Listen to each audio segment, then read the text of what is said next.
Vamos abrir as nossas Bíblias em Apocalipse 19, queridos. Diz assim, os versos 1 a 10 trazem assim. Depois destas coisas, ouvi no céu uma como grande voz de numerosa multidão, dizendo: Aleluia! A salvação e a glória e o poder são do nosso Deus.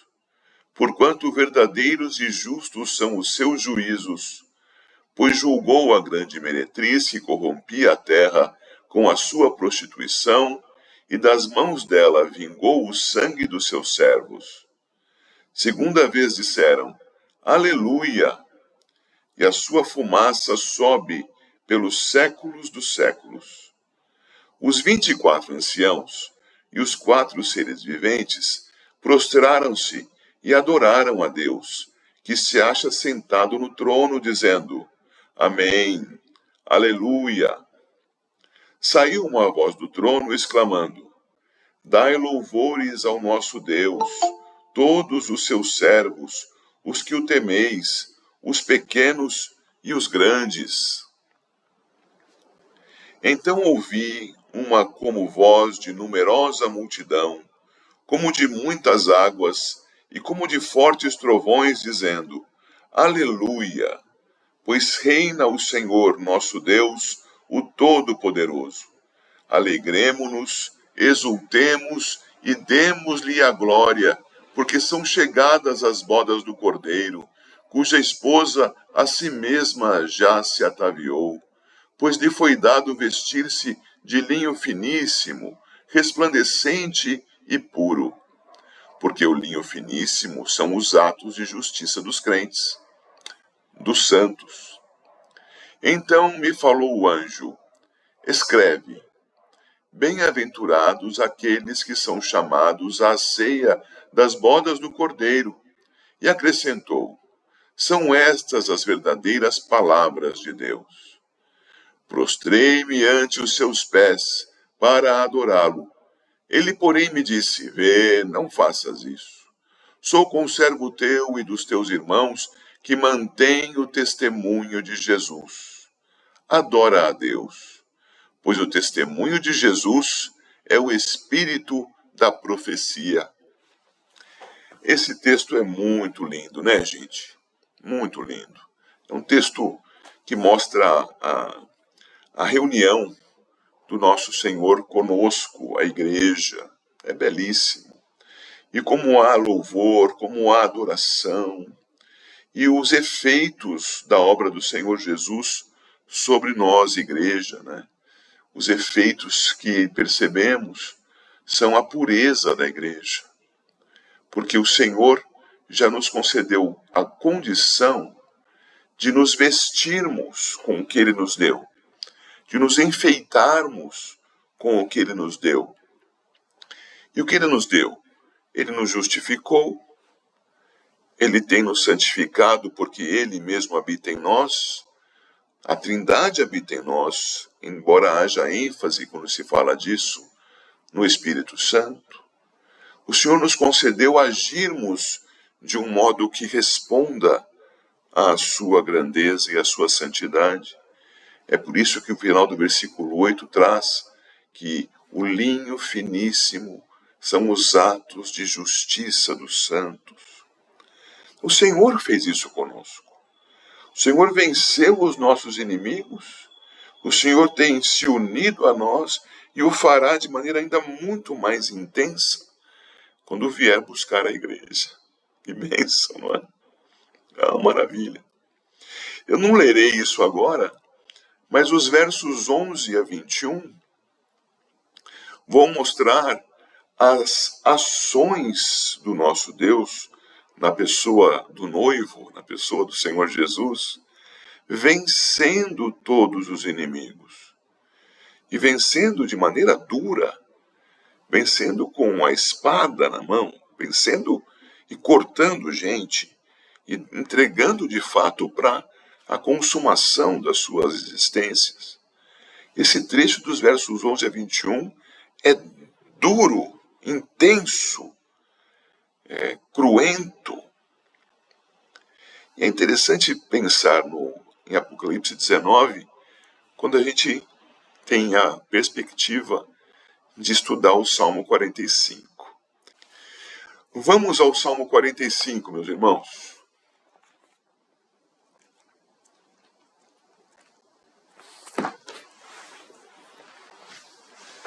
Salmo no qual eu leio sobre as núpcias reais, exaltação à majestade. Eu vou ler o Salmo 45. Ao mestre de canto, segundo a melodia, os lírios, dos filhos de Corá, salmo didático, cântico de amor. De boas palavras transborda o meu coração. Ao rei consagro o que compus. A minha língua é como a pena de habilidoso escritor. Tu és o mais formoso dos filhos dos homens. Nos teus lábios se extravasou a graça. Por isso Deus te abençoou para sempre. Cinge a espada no teu flanco, herói. Cinge a tua glória e a tua majestade. E nessa majestade cavalga prosperamente pela causa da verdade e da justiça. E a tua destra te ensinará proezas. As tuas setas são agudas, penetram o coração dos inimigos do rei. Os povos caem submissos a ti. O teu trono, ó Deus, é para todos sempre. Cetro de equidade é o cetro do teu reino. Amas a justiça e odeias a iniquidade, por isso Deus, o teu Deus, te ungiu com o óleo de alegria, como a nenhum dos teus companheiros.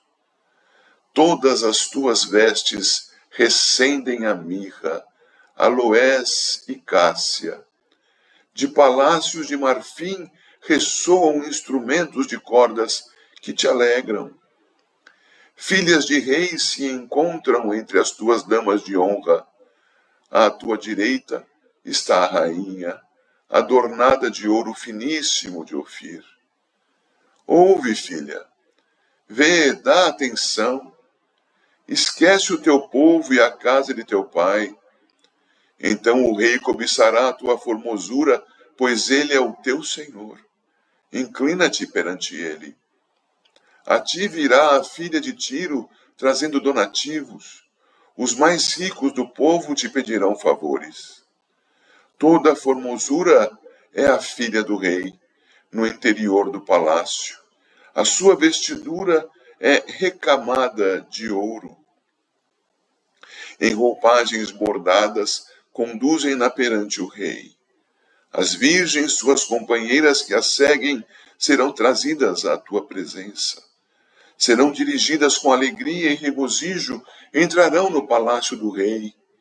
Em vez de teus pais, serão teus filhos, os quais farás príncipes por toda a terra. O teu nome eu o farei celebrado, de geração a geração, e assim os povos te louvarão para todo o sempre. Núpcias reais, exaltação à majestade. Meus irmãos, este salmo certamente foi composto, e os autores estão aí anunciados, os filhos de Corá, com uma celebração de casamento real em sua mente. Eles devem ter assistido a uma ou algumas celebrações de casamento, algumas núpcias, ao estilo judaico, não é? Como nós vemos, por exemplo, na parábola das 10 virgens, lá em Mateus 25, há sempre as virgens aguardando a chegada do noivo para fazer a escolta da noiva e acompanhar todo aquele processo de casamento, enfim. Isso está como pano de fundo aqui. Algo que os filhos de Corá conheciam, sabiam como funcionava. Mas, como nós pudemos ver pelo texto, Os filhos de Corá, embora façam referência a algo que tenham visto historicamente, eles também nos indicam que falam de alguém que é eterno, cuja glória é eterna, cuja grandeza é eterna, cujo trono é eterno. Então nós ficamos nessa situação dupla de olhar para uma situação, para algo que tenha execução histórica, tenha realidade histórica, com um casamento real, mas com os olhos voltados para a majestade do Rei da Glória, do nosso Senhor. Assim, então, eu quero trazê-los para estudarmos esse texto. Espero que, com fidelidade, verso a verso, me acompanhem aqui, então, para nós vermos a exaltação da majestade nas suas núpcias reais. Vemos, a princípio, lá naquele texto que precede para nós o verso 1, e que na Bíblia hebraica compõe o verso 1, que o texto é de uma canção de amor. Veja, cântico de amor. Os filhos de Corá estão ensinando algo a partir de uma canção de amor. E eles o fazem utilizando-se já de uma música. Isso é muito interessante que nós observemos, porque por vezes nós nos limitamos no uso da música, achando que tudo que nós vamos usar para o louvor, para a adoração, para o ensino da doutrina, deve ter uma origem dedicada. E ao que me parece, a música Os Lírios já existia antes da composição dessa poesia. Isso quer dizer que nós podemos nos apropriar de melodias para nelas inserir a grandeza e a beleza da palavra de Deus. Nós temos no nosso hinário, por exemplo, aquele hino que é o hino da Alemanha. E nós cantamos: altamente os céus proclamam. É um hino. Não é um hino sacro, mas que foi tomado para que nós cantemos. Aquele hino que fala, aquele hino natalino: quem é o infante a descansar? Você conhece esse hino? Ele é de uma melodia inglesa tradicional, chamada Green Sleeves. Então aqui nós aprendemos que isso pode ser feito, porque o salmista se utilizou da música Os Lírios para colocar a letra, que é o próprio salmo que nós temos diante de nós. Então, com prudência e com cuidado, isso não só pode, como deve ser feito. E esse cântico de amor me fez lembrar Apocalipse 19, quando nós temos o rei vindo para encontrar sua noiva, já vestida, já enfeitada para o casamento. E aqui nós vemos as mesmas características, belas características, do rei como noivo e da rainha, que certamente é a igreja, como noiva. Então temos um cântico de amor que vai trazer as virtudes, a riqueza destes dois personagens, o noivo e a noiva. O noivo, em especial, até o versículo 8. A noiva, até o versículo 15. E retomando no 16 e 17. A ênfase no noivo. Vamos verificar isso juntos. Então nós temos no versículo 1 um preâmbulo. O texto do versículo 1 não está integrado ao salmo. O salmista, com alegria, o escreve. Com alegria, integra a letra àquela música conhecida. E ele o faz com o máximo da sua habilidade, ele se dedica a fazer aquilo, ele se alegra e se empenha. De boas palavras transborda o meu coração. Ao rei consagro o que compus. A minha língua é como a pena de habilidoso escritor. Então percebam que isto é mesmo como que um parêntese introdutório. Nós tivemos a primeira parte, entre parênteses, da dedicação, né? Olha, use essa música, tem essa finalidade didática, é um cântico de amor. Depois o poeta vai escrever da sua alegria, seu contentamento em falar coisas boas a respeito de Deus, a respeito do seu rei, descrevê-las com qualidade, com integridade, com dedicação. Isso também nos ensina, não é? Ao fazermos coisas para o Senhor, devemos nos alegrar e nos esmerar. Veja, por vezes nós nos esmeramos, mas não nos alegramos. Parece um fardo. Ai, vou ter que fazer isso de novo. Mas é uma alegria, porque é para o Senhor. Então o salmista está feliz. As boas palavras transbordam do seu coração. E ele então vai trabalhar com habilidade, com refinamento. Que seja assim também conosco.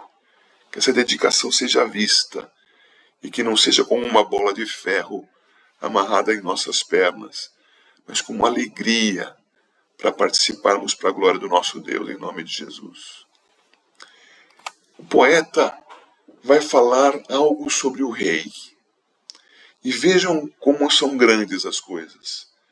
Tu, falando diretamente então com o rei, tu és o mais formoso dos filhos dos homens.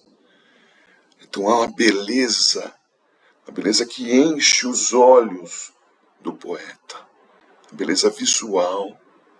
Ele continua, nos teus lábios se extravasou a graça, isto é, pelo que sai da boca do rei, a beleza também, a riqueza nas palavras do rei.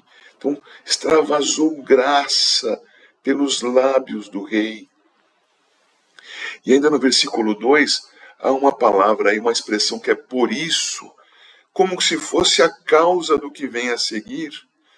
Mas o que nós temos é algo que está encadeado, num sentido mais cíclico, da bênção de Deus, da ação do rei, que leva a mais bênção de Deus e mais ação do rei. A palavra então não é consecutiva, mas é conclusiva. Ao invés de por isso, anote aí a lápis, portanto, no final do versículo 2. Tu és o mais formoso dos filhos dos homens, nos teus lábios se extravasou a graça, portanto Deus te abençoou para sempre. A bênção do Senhor precede a beleza e também sucede. A bênção do Senhor promove a expressão da beleza neste que é o mais formoso dos homens e cuja palavra expressa a graça. Mas não há beleza apenas visual, não há beleza apenas auditiva. Veja no versículo 8, todas as tuas vestes recendem a mirra, aloés e cássia. Está anunciando o odor, o aroma, o perfume. Então é algo agradável também ao olfato. Mas ele continua no versículo 8, ressoam instrumentos de palácio de marfim, ressoam instrumentos de cordas que te alegram. Veja, você pode imaginar o que seja um palácio de marfim? A riqueza disso, a beleza, a clareza, digamos assim, o que deve refletir de luz um palácio de marfim. Pois então, ele está falando da riqueza do rei, uma riqueza que produz naqueles que o observam alegria. Olha de novo o versículo 8. instrumentos de cordas que te alegram estão a ressoar. Então, diante dessa beleza do Senhor, nós nos alegramos e nós o alegramos ao louvá-lo, ao exaltá-lo. Vocês compreendem o que eu estou dizendo aqui, meus irmãos? É sublime este salmo. Ele não traz petições, ele não traz tristezas, não traz a sensação de distância, de ansiedade, como os Salmos 42 e 43, mas de beleza, uma exuberante beleza do Senhor com a sua noiva. O texto continua nos versos 3 a 5 e falam que o nosso Senhor, a majestade aqui, além de bela, é forte, vigorosa e vitoriosa. Cinge a espada no teu flanco, herói. Isto é, põe a espada aí, do teu lado, preparado para o combate. E repete a palavra cinge. Cinge a tua glória e a tua majestade. Isto é, ele em combate é glorioso, é majestoso. Ele não entra em combate para perder. Mas ele não entra apenas para vencer, ele vence. Ele é o vencedor. Versículo 4 nos diz: e nessa majestade com a qual ele se veste, cavalga prosperamente. A prosperidade aí tem o sentido de poder. Assim, majestoso, caminha, cavalga com o teu poder. E continua, pela causa da verdade e da justiça. O nosso Senhor, o Rei, a majestade, vestido como está, poderoso, forte, belo, ele faz as suas obras com verdade e com justiça. Meus irmãos, isso é belíssimo. Isso pinta um quadro luminoso diante de nós. Nós costumamos buscar a Deus como alguém distante, turvo. Está sendo pintado para nós aqui o nosso Senhor belo, forte, vitorioso. E continua o texto, justo, verdadeiro, como vimos no verso 4. E a tua destra te ensinará proezas. Como ela ensina proezas? Na medida em que as executa. Eu estou com uma porção de irmãs aqui, nesse grupo aqui. Todas elas, eu sei, já fizeram alguma coisa muito gostosa para servir para a família comer.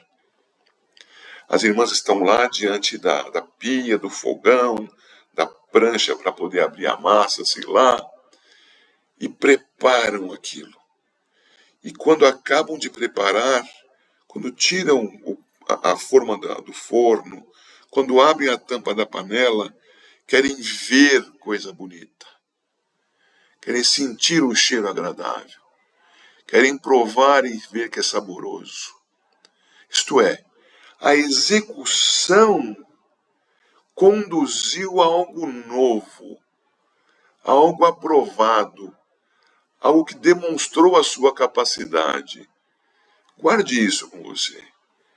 É nesse sentido o ensinamento aqui. O Senhor, com seu poder, realiza as suas obras. E ao realizá-las, vê os seus efeitos. É esse tipo de ensinamento que está sendo dito aí. Antes dele fazer, não havia. Depois dele fazer, há. O que há? Há isso que é chamado no texto como proeza, mas que são coisas que induzem, e a palavra hebraica nos dá essas 3 possibilidades de tradução, nos induzem à reverência.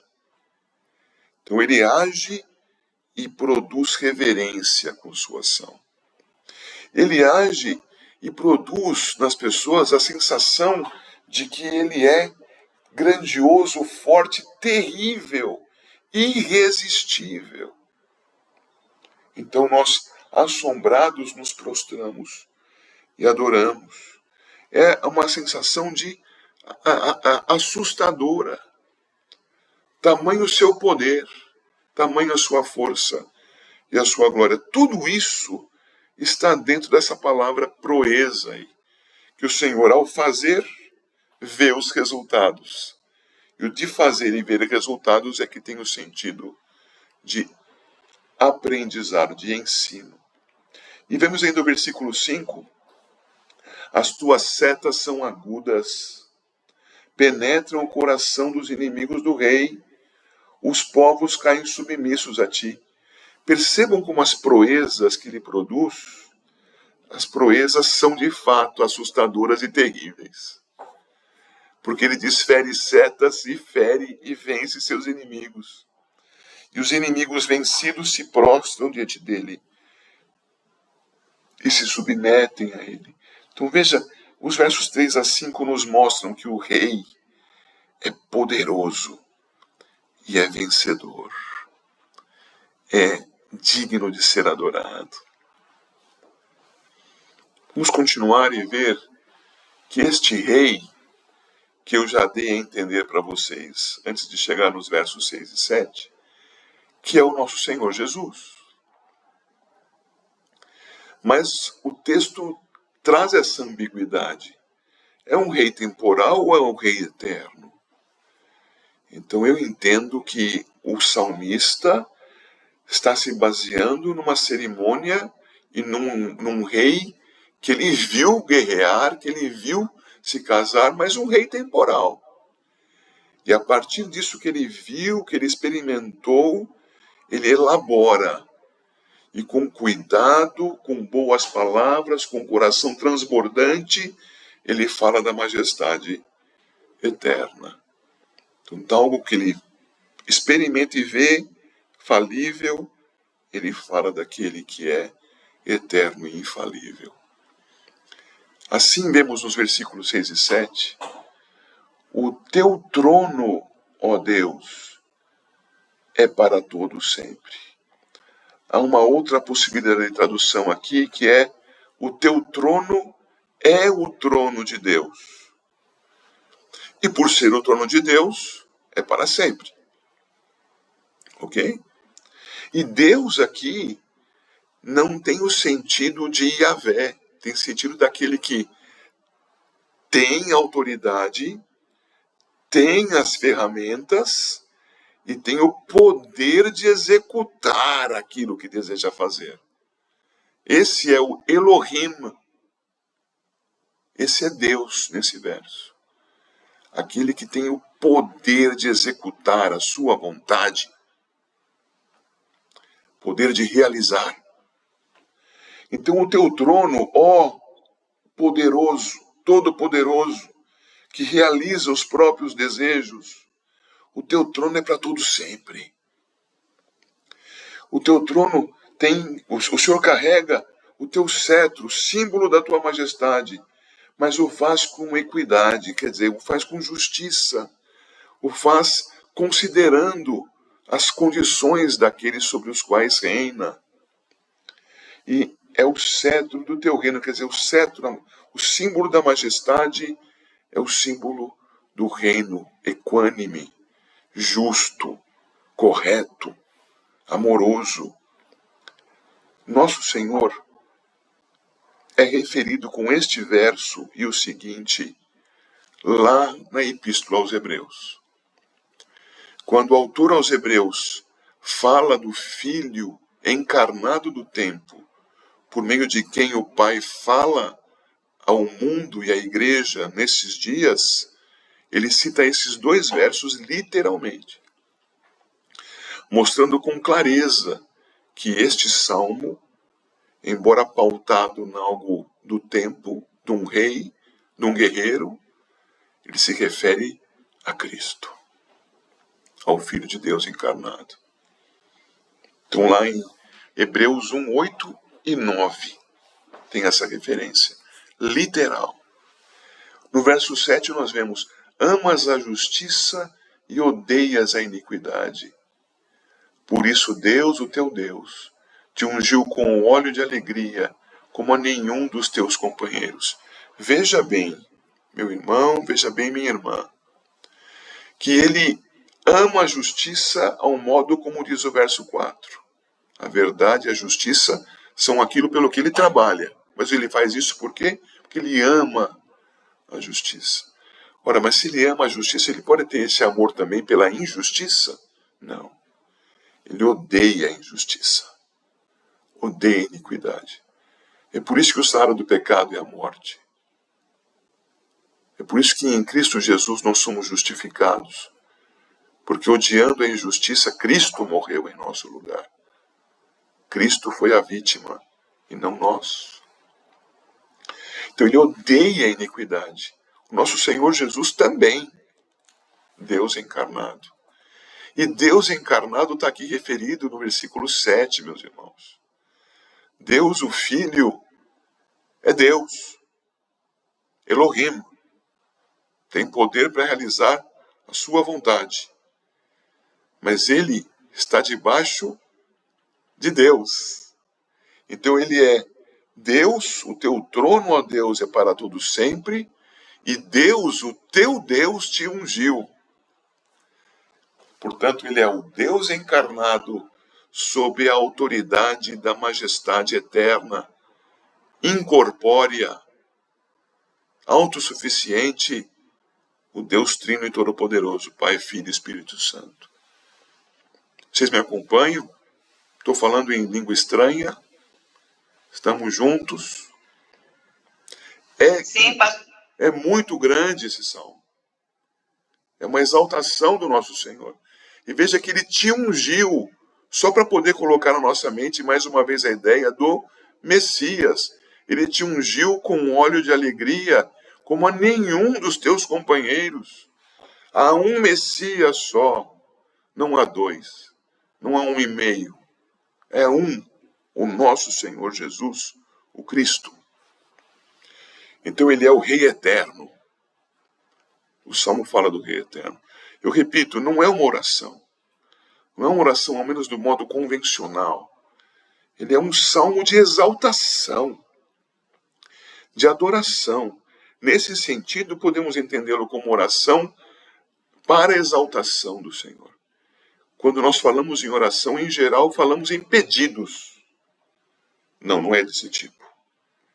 É do tipo de adoração, exaltação, de magnificação do soberano. Mas eu prossigo aqui porque o tempo já tem passado. A partir do versículo 9, eu já falei do 8 lá atrás, ele passa a falar da noiva. Então vejam lá.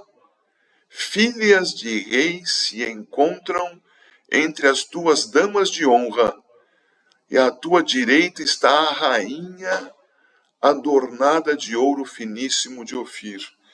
As damas de honra são princesas. Não são damas de honra porque são amigas da rainha, porque são bonitas, ou para fazer jus à tradição deles ali, porque são virgens. Não, elas são damas de honra porque são princesas. Você mostra a grandeza desta que está à direita do rei. E à direita do rei está a rainha.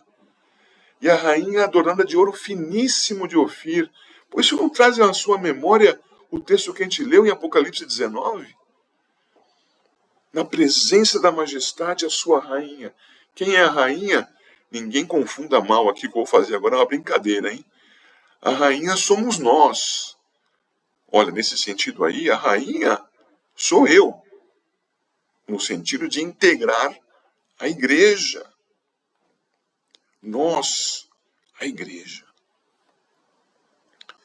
Acompanhada a igreja desse cuidado da parte do Senhor. Então a rainha é servida por princesas. O versículo 12 nos mostra: a ti virá a filha de Tiro, trazendo donativos. Os mais ricos do povo te pedirão favores. Isto é, a filha do rei de Tiro, assim como essas outras que são filhas de reis aqui, virá a igreja.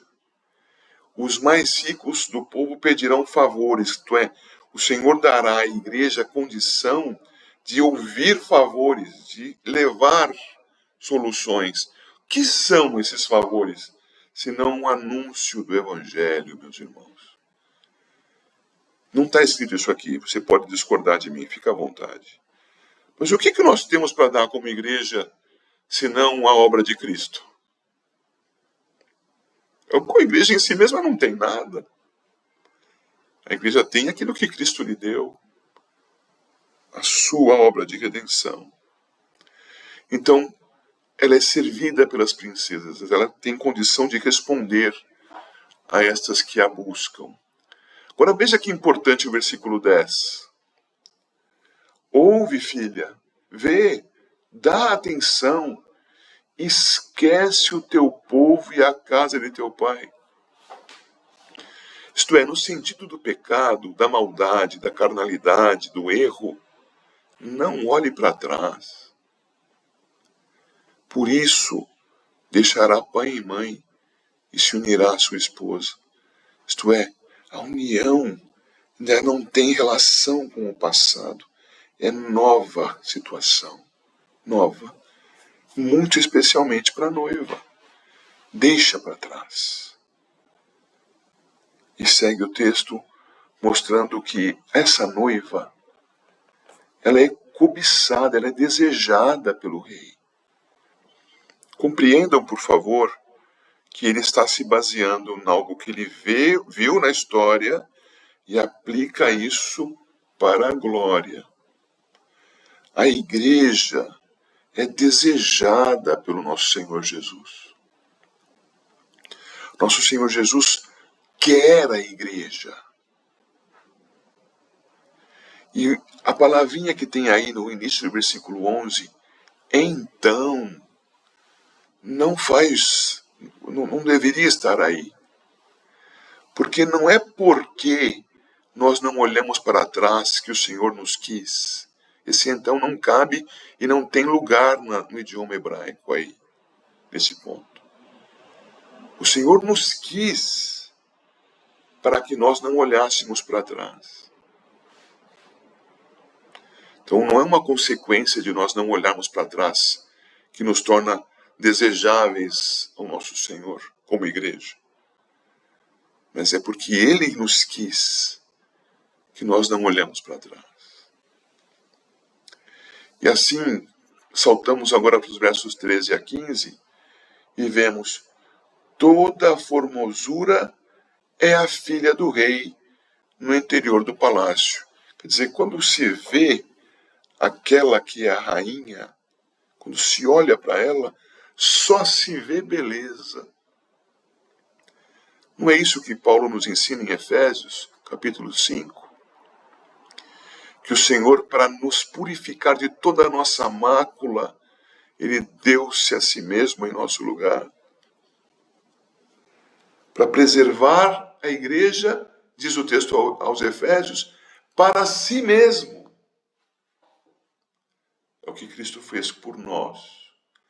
Então a igreja é toda a formosura, vestida e enfeitada de ouro, como disse acima, ouro finíssimo de Ofir. Está lá no versículo 9 e agora repete aqui no versículo 13. Em roupagens bordadas conduzem a rainha até o rei. As virgens, suas companheiras que a seguem, serão trazidas à sua presença. Veja, elas acompanham, como no casamento típico judaico. São conduzidas, são companheiras, mas é uma a noiva, é a rainha. E no 15, serão dirigidas com alegria e regozijo, entrarão no palácio do rei. Vocês se lembram daquela parábola das 10 virgens, que 5 delas, por serem imprudentes, não tinham azeite? E quando elas foram buscar entrar, as portas já estavam fechadas? Pois então, essas aqui foram prudentes. Essas aqui são dirigidas com alegria e regozijo e entrarão no palácio do rei. Estarão em comunhão com a celebração das bodas. Finalmente, meus irmãos, o versículo 7 nos faz pensar num rei acompanhado dos seus conselheiros, dos seus sábios, dos seus ministros. Quem pode aconselhar um rei? Alguém que seja mais sábio do que ele, não é? Então, os reis costumam se fazer acompanhar de homens mais idosos, aos quais perguntam o que fazer, o que acham. Por vezes acatam, por vezes não, mas enfim, têm-nos como importantes para a sua orientação. Estes idosos são aqui referidos no versículo 16 como pais. E diz aqui o verso 16: em vez de teus pais, serão teus filhos, os quais farás príncipes por toda a terra. Isto é, não serão os conselheiros comuns do rei que serão designados como autoridades sobre os povos. Serão os descendentes do rei. Olha como isso alude a nós, feitos filhos de Deus. Não são pessoas que se entendem capazes de aconselhar a Deus, mas são os por ele gerados, preservados e conduzidos, os pequeninos do Senhor Jesus, os seus filhos. Esses estarão sobre os povos, serão príncipes por toda a terra, diz o verso 16. Eu coloquei no nosso texto da projeção, seus filhos serão os embaixadores. Olha o privilégio que nós temos, irmãos, de estarmos colocados com a majestade, como diz Paulo também aos Efésios, no capítulo 2, assentados no trono com o Senhor Jesus, à destra da majestade nas alturas.